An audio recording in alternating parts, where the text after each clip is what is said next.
At $200, a Super Nintendo setup costs twice as much as the old system. For the money, the company promises better pictures, sound, and adventure.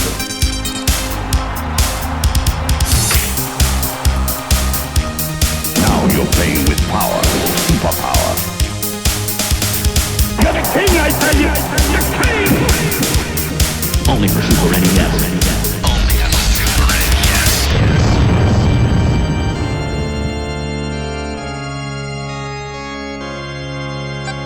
You're listening to the SNES Podcast with your host, Soulblazer. Hello, everybody. This is the Super NES Podcast, episode number 227. I am Greg, joined always by Joe. Hello. Welcome to our first game of 2024. Once again, as of last year, we've made up a list of games ahead of time to cover to make our lives a bit easier and trying to plan out the year, like a whatnot. This is of course always subject to change. We are in fact planning some guest episodes coming up in the future, so stay tuned. But anyway, yeah. So this is the first game the first game from our list. This is Joe's pick. Joe, what'd you pick for us to cover this week and why? So I chose Michael Jordon, Chaos in the Windy City, and this is one of those games that I didn't know existed until emulators and ROMs became kind of prevalent to me. And it's one of those, like, you look at it and you go, huh, like, why do you make a Michael Jordon game? And then, of course, you know, back then you ask Jeeves or Yahoo what this game is, and then you see that it's a platformer, and it just makes you scratch your head even more because you'd expect it to be a basketball game, and you'll find out it essentially is a little bit, but this is one of those. And I'm going to make references to quite a few games when we talk about this, but of course, this is definitely one of those where it's a licensed product, and it's not a license for a particular movie or a particular product, even though there is some product placement in this game.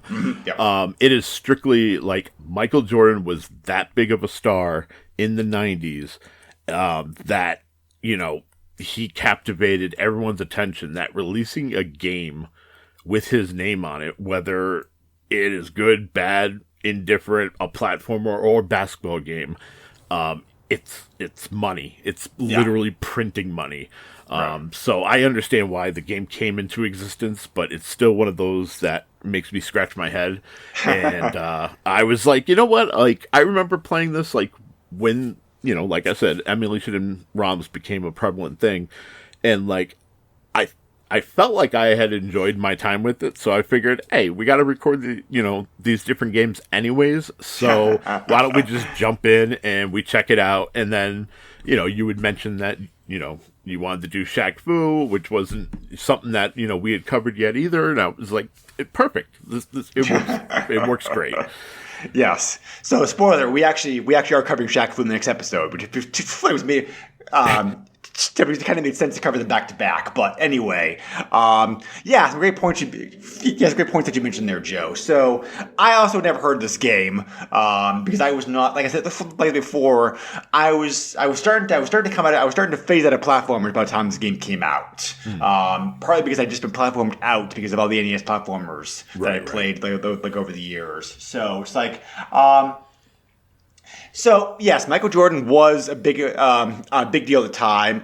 Still kind of is. His name is still kind of tossed around like here and there. So, I'm a big basketball fan, probably more so than Joe is. I grew up in New England, just like I'm a lifelong Celtics fan.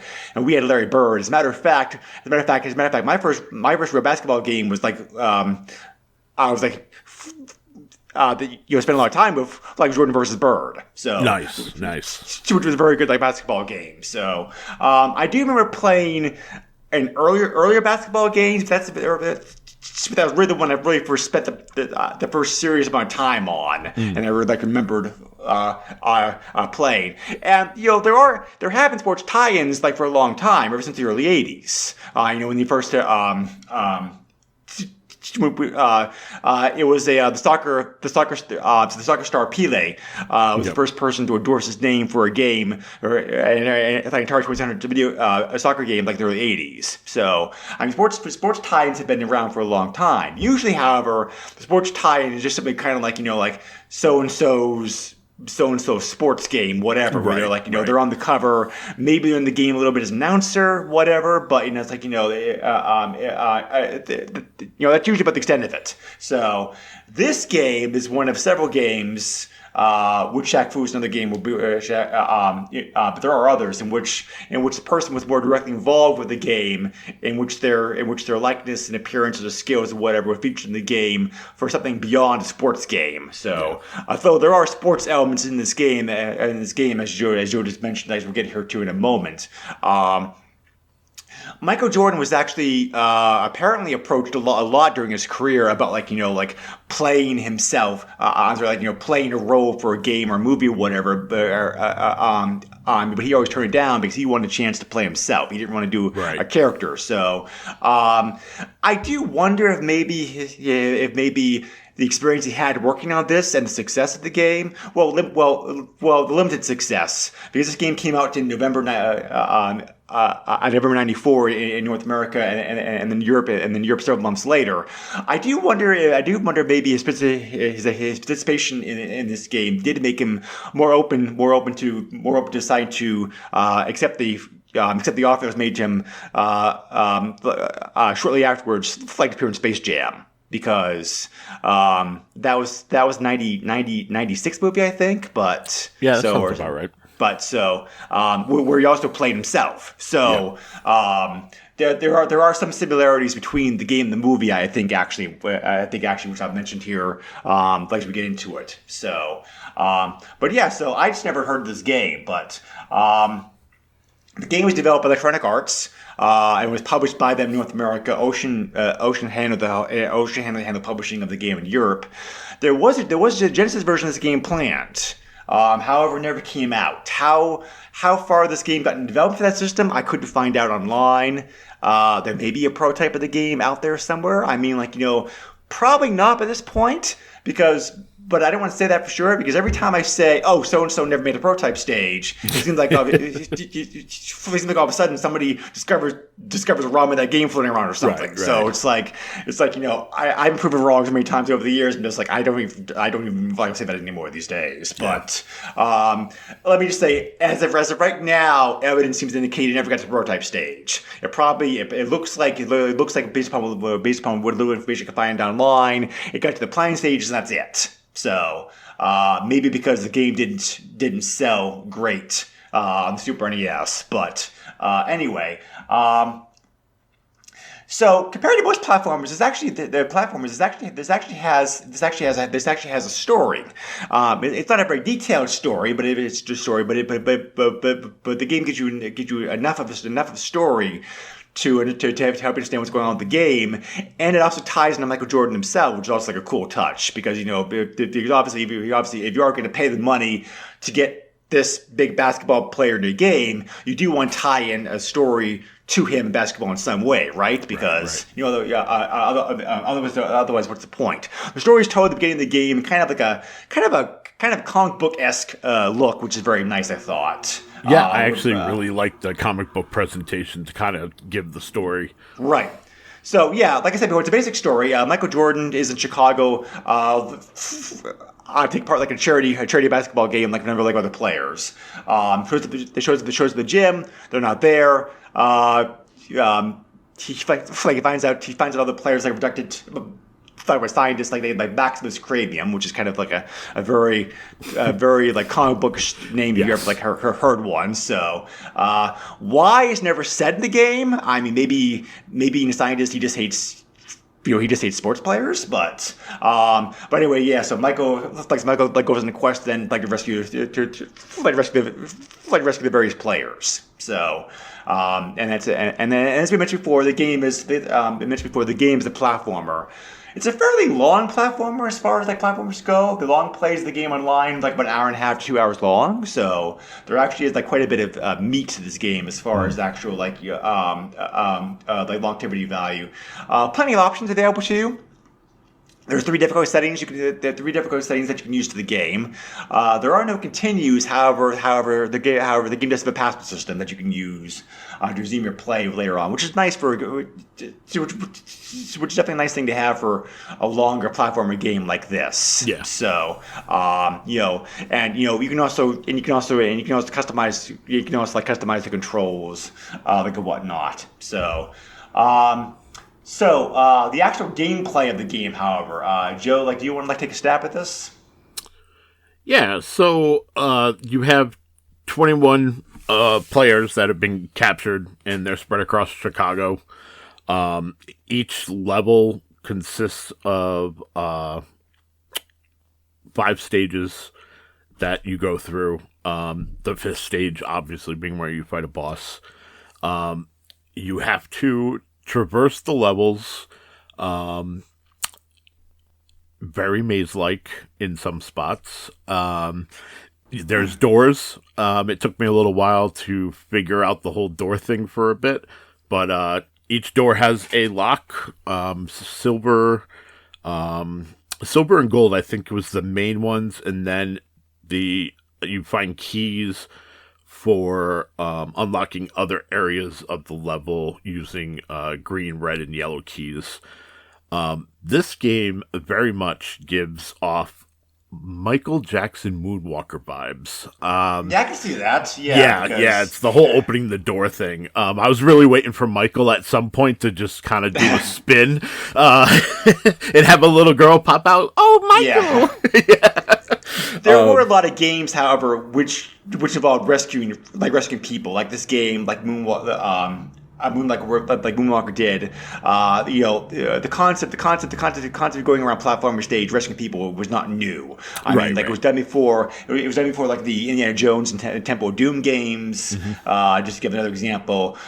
So it's not. I didn't hate that part. It's like par for the course for a game like this. So. Yeah, anyway. and of course, opening the doors, you have to eventually, by opening the doors, you're going to find the captive players. They usually have one of the colored keys, which will help you progress further in the level. There are enemies behind those doors sometimes, which can kind of be annoying. Enemy placement in this game is going to be something that we talk about as far as being annoying, because that is definitely one aspect that I had some annoyance with, but almost all the captives are extremely well hidden. Most are pretty deep in the game. Like even the first guy, it's kind of a linear path to get to him. But like when I first did it, I wasn't paying attention and didn't realize that I needed a key to unlock the door to rescue him.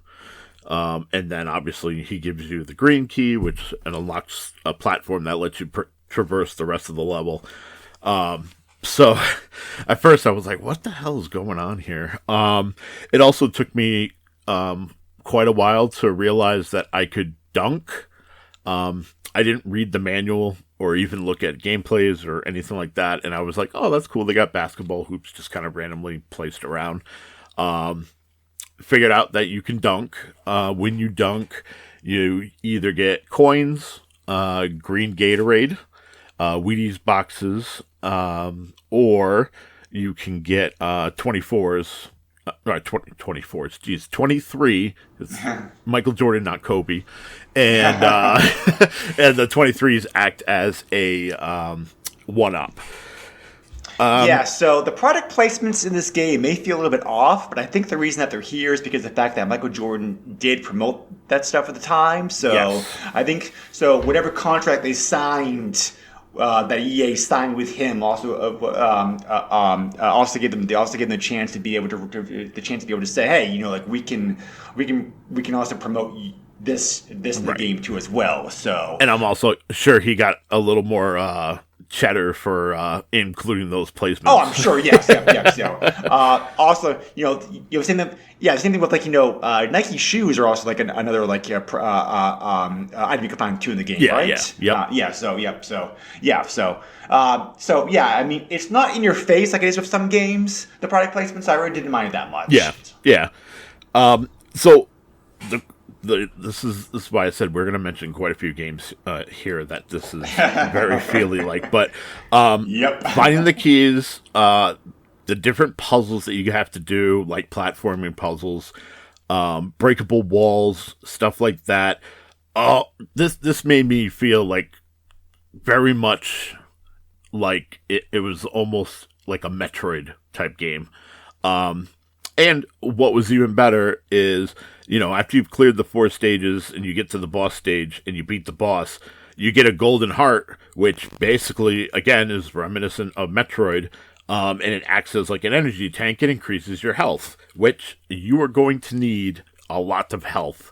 I got stuck again in the first level. There was a platforming part where I jumped down. I can't remember why I jumped down, but I completely missed the platform.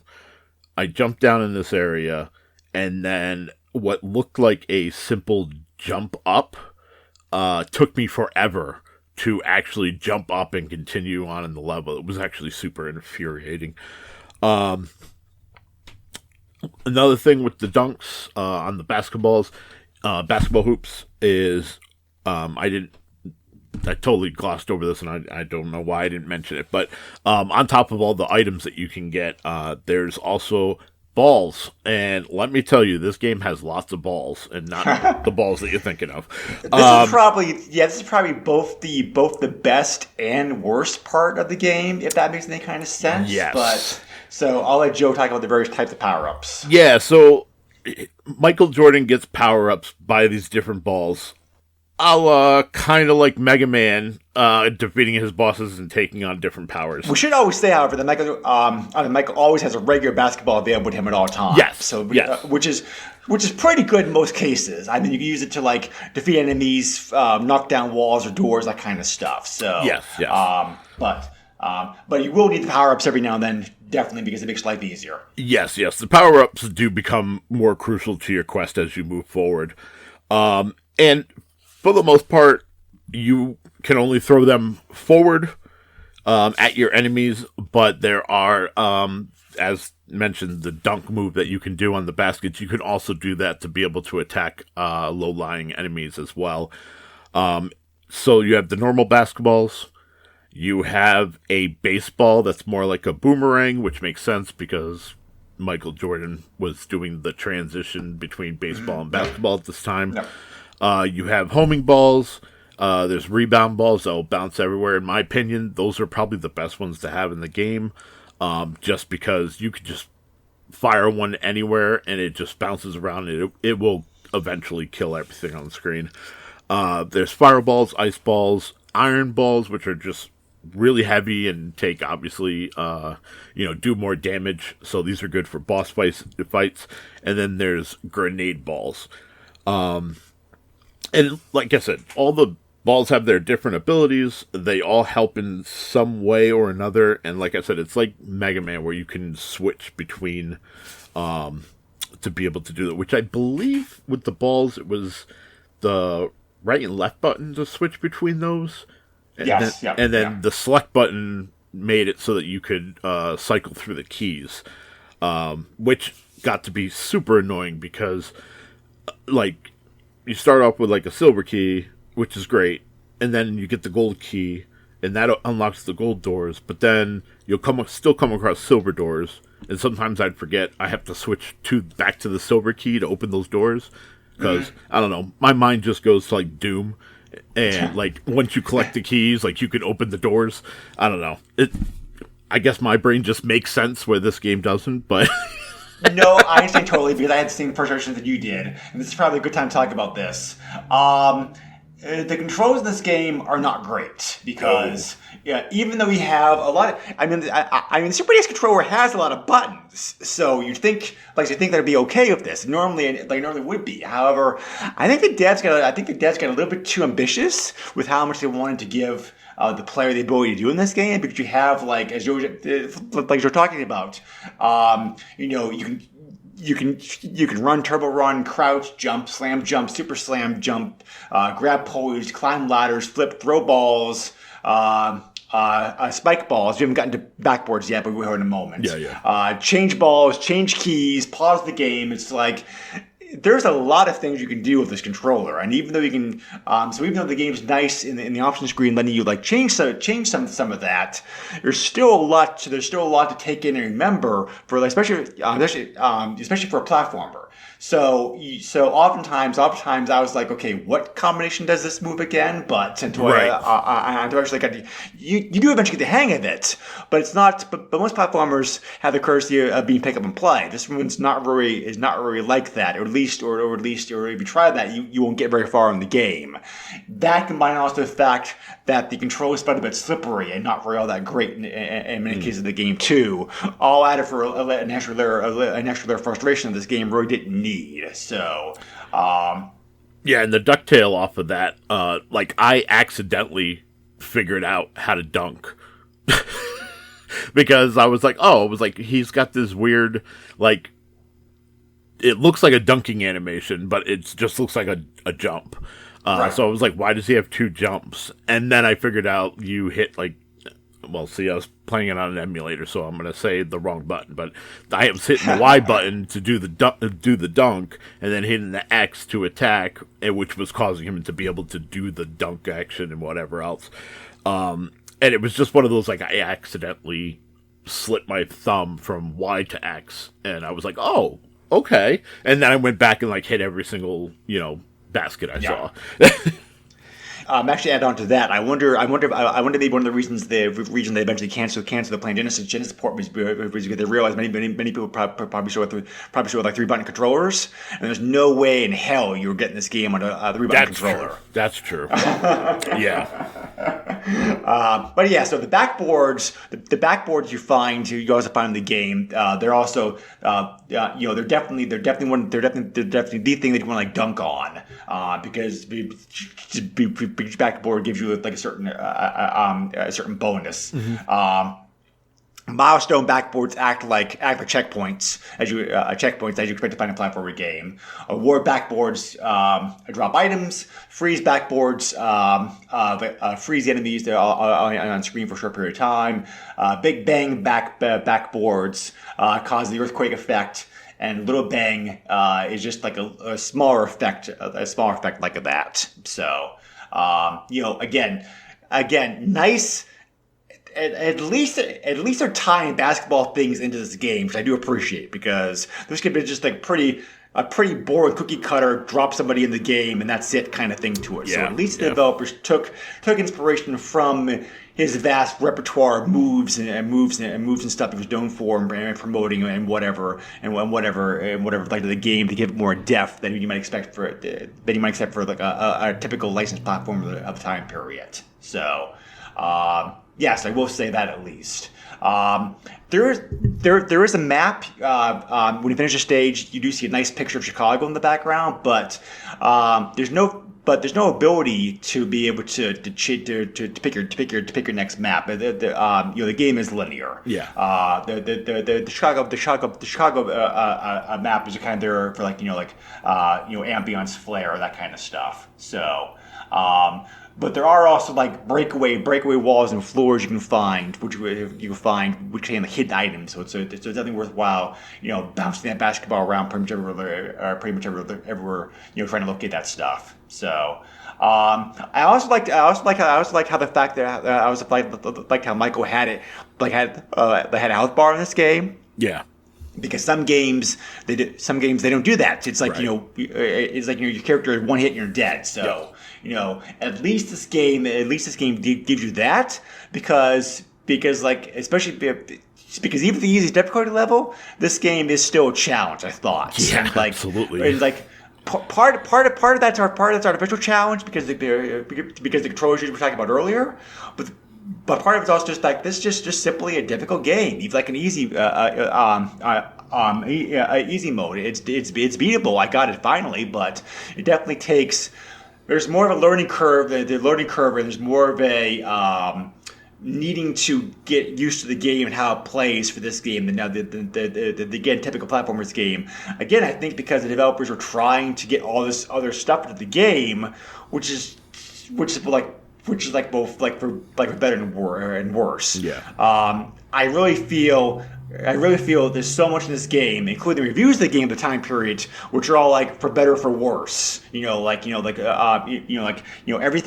Every time I get this game, a point in a positive column, there's another point making it for a negative column, unfortunately. Yeah. So, but and finally, last but not least, you can also like find coins as typical of a platformer game. 100 coins give you like an extra life. Yeah. So, graphics in this game are again a mixed bag. I'm saying it a lot here, but Michael Jordon digitizing the game, and he looks good. The enemies also, a lot of the enemies also look like they're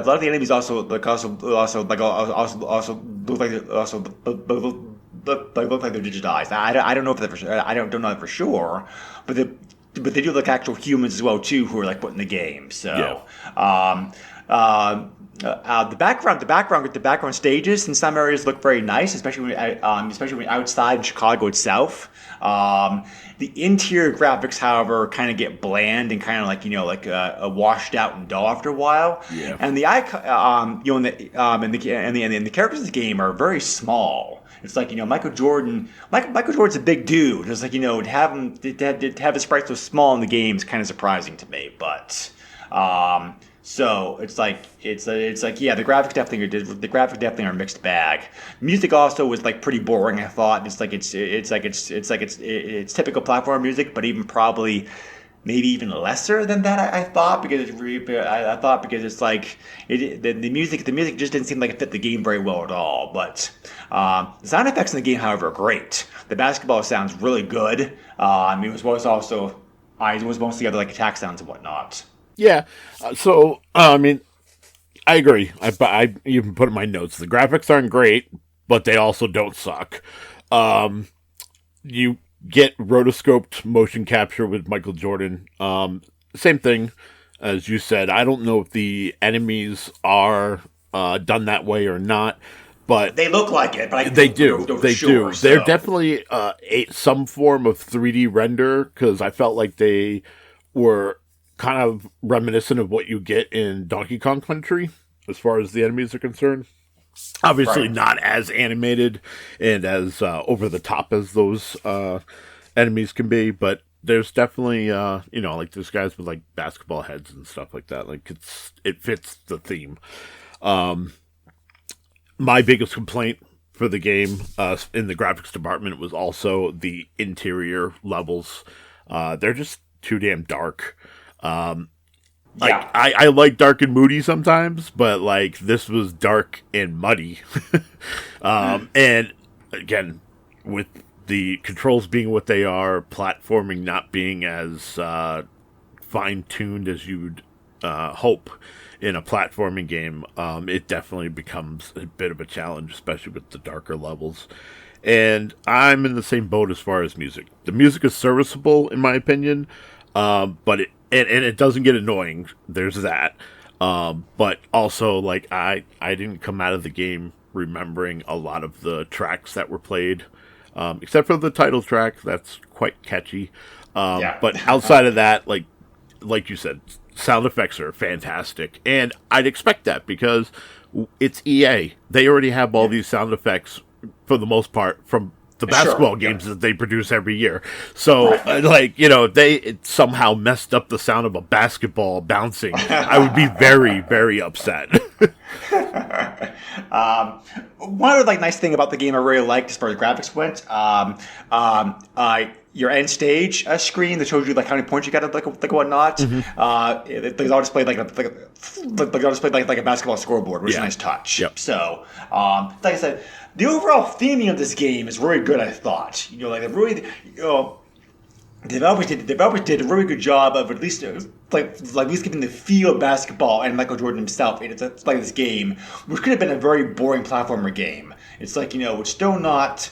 At the end of the day, you may argue as how successful that it was, and maybe people have argued about that, which we'll get into in a moment. But I give the devs at least credit for like doing a pretty good job of at least trying to get the ideas of basketball, Michael Jordan, into this game to make it elevated above all the run-of-the-mill platformers that were available in the system at the time. Yeah.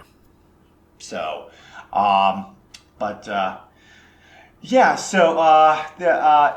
so the game is strange because of all that. Because it's also like, it's definitely unique as far as far as that goes. But the gameplay being so sensitive, and the controls definitely being like more difficult than they had to be. The difficulty not seeming to be balanced very well. And the small sprites of players and characters. All those things kind of weigh the game down, unfortunately. But it's like. Playing the day, did I have fun with the game? Yes, I did. I think it's a very unique basketball-themed platformer game. So anybody who does enjoy different platformer games definitely should check this out. But just unfortunate because if the controls could have been made a little bit more tighter and easier, somehow, and something that small things of this game fixed, it definitely would have elevated the game even higher in my book. As it is, at the end of the day, I can give it a passing grade, but just barely, because it's like there are better platformers, I think, on the system. It definitely is, it definitely is a very interesting game for sure. It's definitely unique, but like I said before, I think maybe I do see some similarities between this and Space Jam the movie. So I do wonder. So I do think Michael Jordan may have decided to accept his role in that movie based upon this game. But so there's that. That's true. But just like it's a very idea-filled game, very inspirational, very wanting to do a lot of things. It just can't stick the landing on some of that stuff, unfortunately, which kind of weighs it down. Yeah, I mean, this is a okay platformer. I can't, fault the game for what it is. It's definitely a product of its time. And I'm with you. I think, this opened the door for Space Jam. And, we'll talk about it probably next time in the next episode, but Shaq Fu opened the door for this game. I think that's really what it came down to, is that, EA worked with Shaquille O'Neal, who was a hot rookie at the time. That game, we'll discuss how successful that was, but obviously it got Michael Jordan's attention, and they pitched this, and he agreed to it. So, actually, believe it or not, those games actually came out almost the same time. Really? Yeah, because Shaq Fu first came out for the Shaq Fu first came out Genesis and Super NES in October 1994. So, wow. Like a month before this game. So. Yeah, wow. I thought it was 93, but. Okay. No. Yes. They were in development around the same time. So, but there are definitely similarities to those games. Because in that game, Shaq is also going to a charity basketball game when all this happens. So, but then again, basketball. How many plots can you come up with? Right. Probably not, but yeah. So we'll save that talk for next episode. But yeah. So as I've been teasing, the reviews of this game when it came out were actually mixed. We'll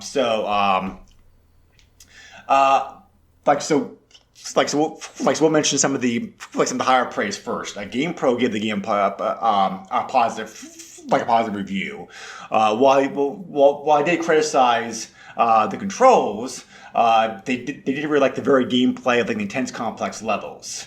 Nintendo Power also give the game an overall good review, saying that the controls in the game, the moves you have in the game, I should probably put it that way, are very good. The graphics were good. Play control was loose. The AI of the game is pretty simple, which it was. We didn't mention that, but the AI in this game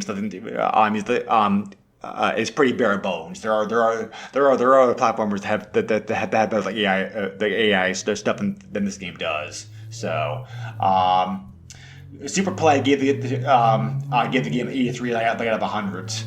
Next Generation, however, they only gave the game 2 out of 5 stars.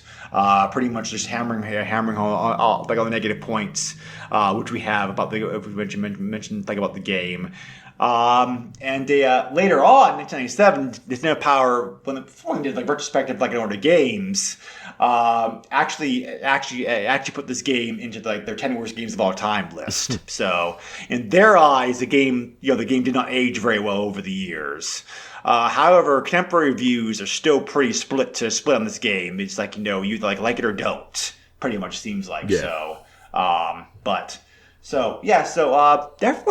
Definitely more positive comments and reviews of this game than I expected to find. So, I guess which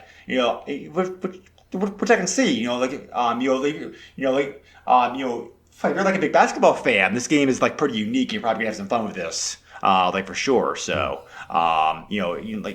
kids, for example, I think also would probably be like more entertained by this game, than like adults would. Oh yeah, so absolutely. That may also. Us not playing this as kids may also will definitely be covering how we see this game like for sure. So, but anyway, so because the game uses a password system, there are various passwords in the game that you can use to give you some pluses. There's one game, so there's one password that you can use that has you start at the very last stage of Super Energy, like 25 lives. There are also various start game X number of live passwords you can use. The highest one being I saw 93 lives to start the game off with, which is a very simple password, just like 9999999. So. So at least those passwords is like a pretty easy to remember. Yeah. How well the game sold, I don't know. It doesn't seem like it seems like the game sold pretty well based upon just based upon like name recognition alone.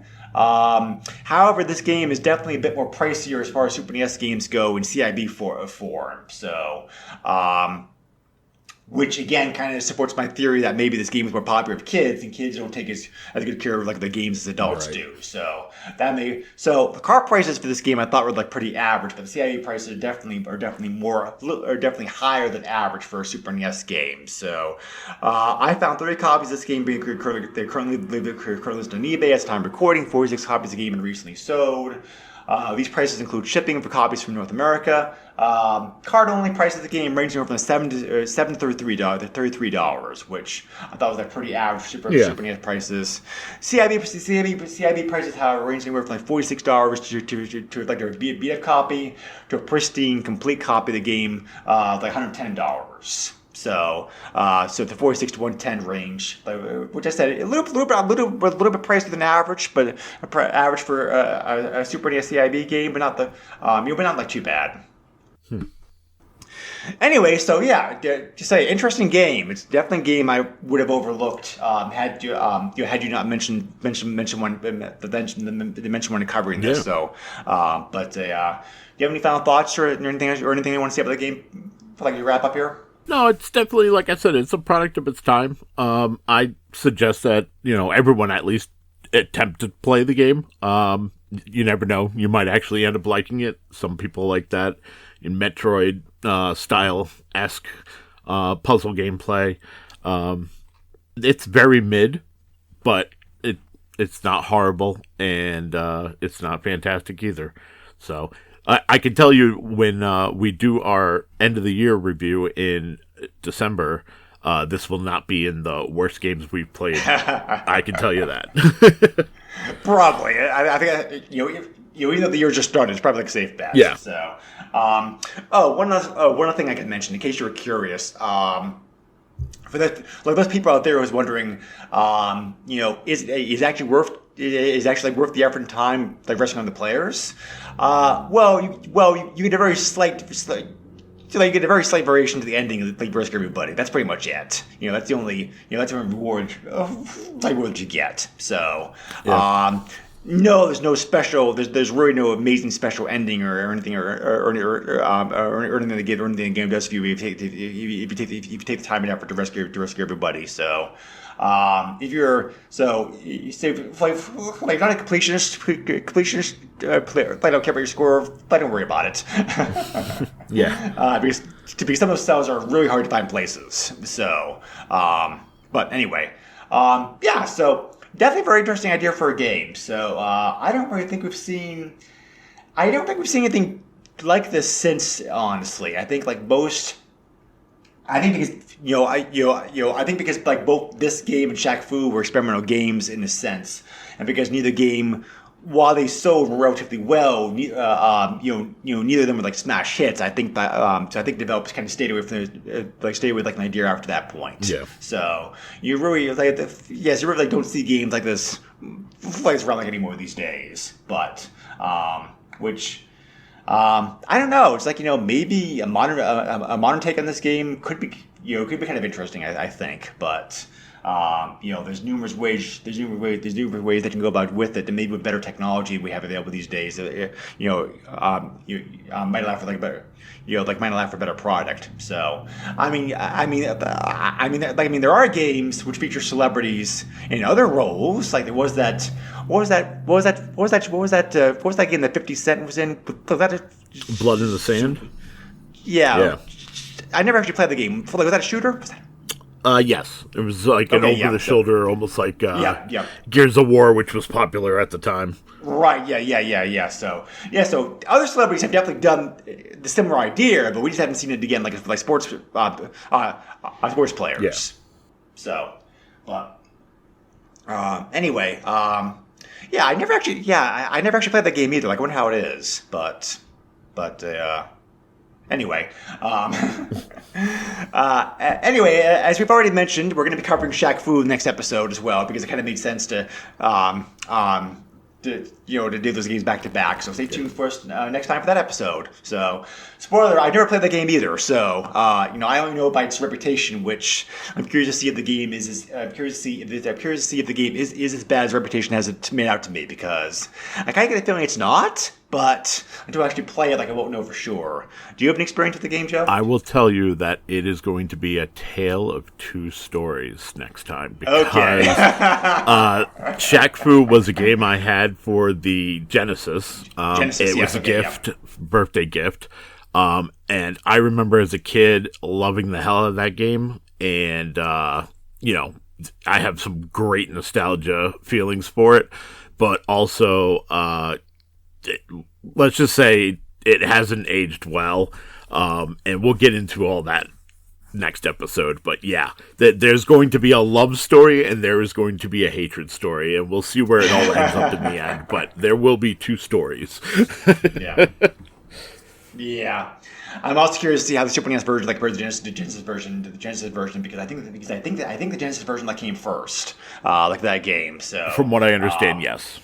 Yeah. So. But anyway, so enough teasing next time. We'll see you again in the next episode for sure. If you have any questions, comments, feedback, etc., feel free to email us at the SNES Podcast yahoo.com, or you can also hit us up on our Facebook page. Joe, where can they reach you at? You can find me on Twitter at JOESUX30. Also on Facebook, just search Joe Copel. You'll find my other podcast, the Radical Roach Roundup. We are going to be recording Phantasy Star here soon, so that should be fun and interesting because it's an interesting game, and it's it's one of those that so far I'm having some difficulty with it, but it's more or less like what I see as a traditional RPG versus what I'm getting with Phantasy Star. So it's going to be a fun one. Yes, for sure. So, all right. So, as always, thank you for giving us a few minutes of your day. We always appreciate you listening to the podcast. And we'll see you again next time. Take care, everybody, and stay safe. Bye. Nintendo controls 80% of the video market. But no matter how you play the game, or which game you play, things definitely have come a long way since Pac-Man. Now you're playing with power. Deep power.